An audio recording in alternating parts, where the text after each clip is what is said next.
Welcome to the lecture number 6 of Unit 5 Mensuration. This lecture will contain example on surface area.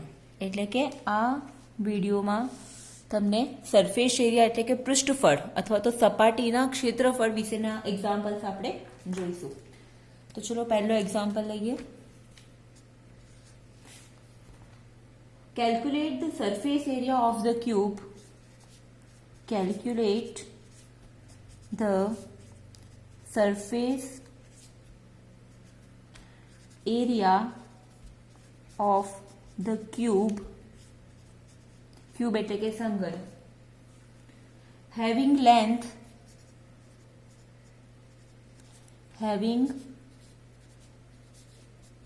length of one side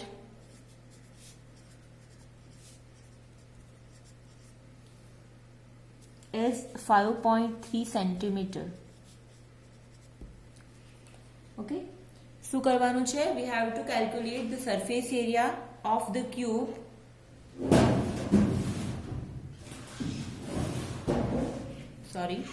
We have to calculate the surface area of the cube having length of one side as 5.3 centimeter. એટલે કે આપણે એક cube એટલે કે એક સમઘનની પૃષ્ઠફળ શોધવાનું છે, એટલે કે એ સપાટીનું ક્ષેત્રફળ શોધવાનું છે કે જેની એક સાઈડ 5.3 સેન્ટીમીટર હોય. હવે આ તમે સમજો કે આ ક્યુબ છે, બરાબર છે? તો આ ક્યુબ જે છે ઇટ મીન્સ કે એની બધી જ બાજુઓ સરખી, એની લંબાઈ પહોળાઈ ઊંચાઈ દરેક વસ્તુ સરખું હોય એને કહેવાય ક્યુબ એટલે કે સમઘન. ઓકે, સો એટલે આમાં ખાલી એક જ ક્વોન્ટિટીની જરૂર હોય, ક્યાં તો લંબાઈ કાં તો પહોળાઈ ઊંચાઈ, કારણ કે એ બધું સરખું હોય છે ક્યુબમાં. ઓકે, તો આપણે હવે ફોર્મ્યુલા યાદ કરો કે what is the formula for surface area of the cube. So the surface area of the cube equal to 6L², right? એક જે સપાટી છે આ ક્યુબની, એક જે સપાટી છે એનું આ L અને આ L હોય તો આનું ક્ષેત્રફળ થશે L². હવે એવી ટોટલી 6 sides છે, 1 2 3 4 5 6. So 6L² is the formula for surface area of the cube. એટલે કે સમઘનની સપાટીનું ક્ષેત્રફળની સૂત્ર. તો L આપણી પાસે છે, L એટલે 5.3. So 6 into 5.3 square, 5.3 નો સ્ક્વેર થશે 28.09. So final answer is 168.5. હવે આ સેન્ટીમીટરમાં છે એટલે યુનિટ આવશે સ્ક્વેર સેન્ટીમીટર, બરાબર છે? સિમ્પલી જો તમને ફોર્મ્યુલા યાદ નહીં હશે તો કશું થશે નહીં, એટલે ફોર્મ્યુલા તમને યાદ હોવી જોઈએ કે surface area of the cube is 6L². L આપ્યું છે 5.3, જસ્ટ એની વેલ્યુ પુટ કરો અને finally we have 168.5 square centimetre. તો આ થઈ ગયો એનો surface area. Now next question.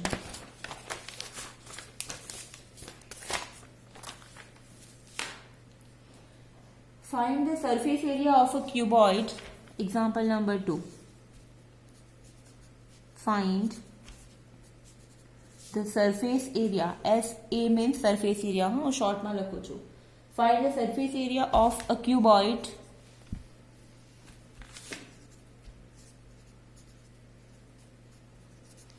Find the surface area of the cuboid of dimension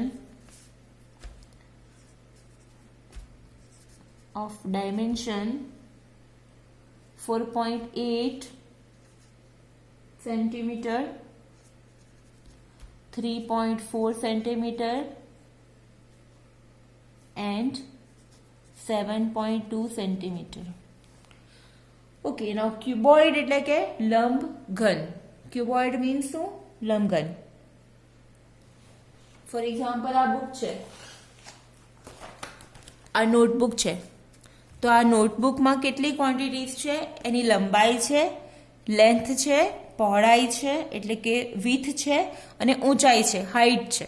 okay, so we have total 3 quantities. એટલે કે આમાં લંબાઈ, પહોળાઈ અને ઊંચાઈ. હવે સૂત્ર શું છે ક્યુબોઇડનું? મને યાદ નથી કે મેં તમને લખાયું છે કે નહીં સૂત્ર, પણ વાંધો નહીં. મને એવું ખ્યાલ છે કદાચ મેં તમને નથી લખાયું, પણ આમાં સમજી લેજો. ધ સરફેસ એરિયા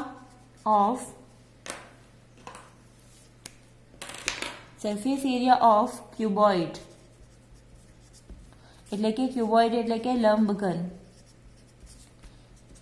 બરાબર, કે જેમાં લંબાઈ, પહોળાઈ અને ઊંચાઈ હોય.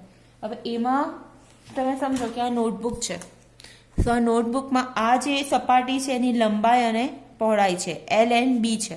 તો સેમ વે નીચેની જે સપાટી છે, નીચેનું જે સાઈડ છે એના પણ સેમ આવશે, એટલે 2L into B. હવે આ જે સાઈડ છે એમાં લેન્થ છે અને એની હાઈટ છે, લેન્થ છે અને એની હાઈટ છે, એટલે L into H. અને આ જે સાઈડ છે એમાં એની વિથ છે એન્ડ હાઈટ છે, એટલે B into H. એટલે એની ફોર્મ્યુલા થશે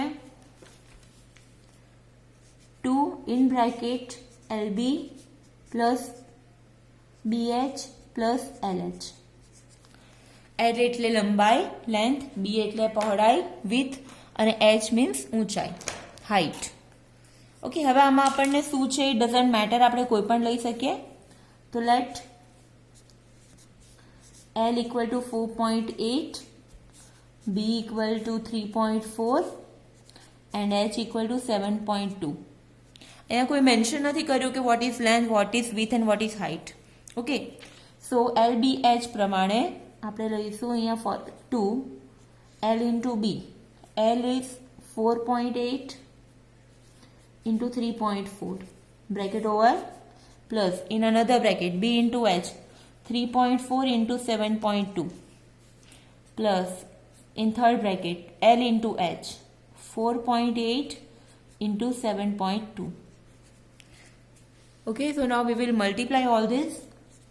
So 4.8 into 3.4 is 16.32 plus 3.4 into 7.2, that is 24.48.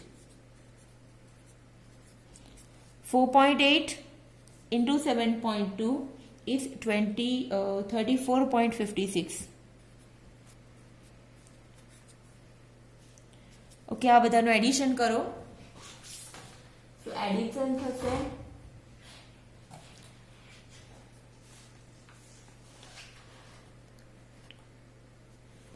Addition થશે 2 in bracket 75.36 and 75.36 into 2 કરશો તો આન્સર મળશે તમને 150.72. ઓકે, એન્ડ સેન્ટીમીટર છે એટલે યુનિટ થશે square centimetre.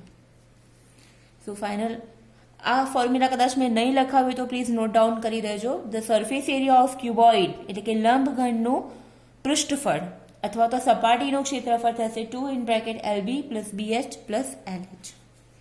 Okay. Now come to the next example.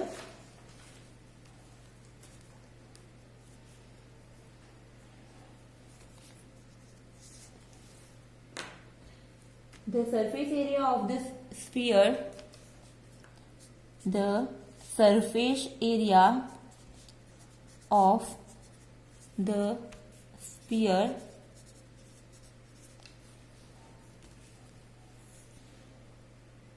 is 616 centimeters square.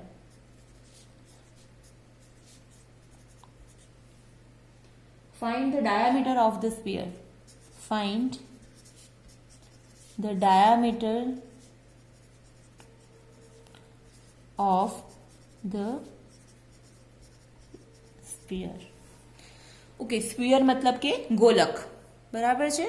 શું આપ્યું છે? We are given the surface area of the sphere એટલે કે ગોલકનું સપાટીનું ક્ષેત્રફળ, પૃષ્ઠફળ આપણને આપી દીધું છે, that is 616 centimetre square. And we have to find the diameter of the sphere એટલે કે ડાયામીટર એટલે કે એનો વ્યાસ. આપણે એનો વ્યાસ શોધવાનો છે.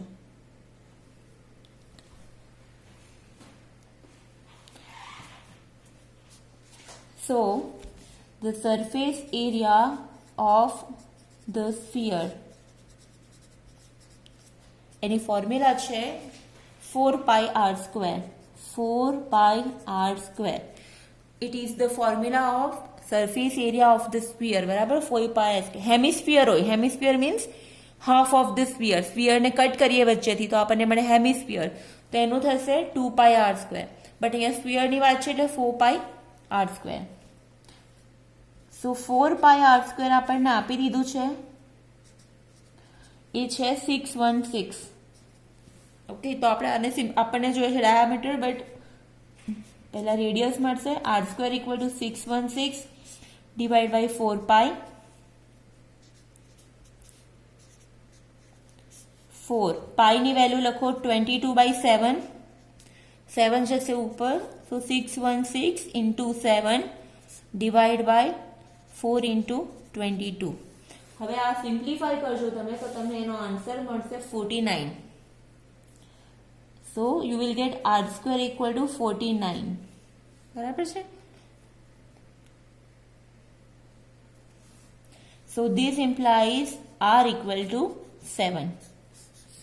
એટલે કે રેડિયસ મળી આપણને 7. બટ આપણે તો ડાયામીટર જોઈએ છે, તો diameter is double of radius. Diameter શું થશે? રેડિયસથી બમણું. સો therefore diameter equal to d equal to 2r. So 2 into 7 એટલે આન્સર મળ્યું 14 સેન્ટીમીટર. સો આપણો આન્સર થશે 14 centimetre. Okay, again I repeat.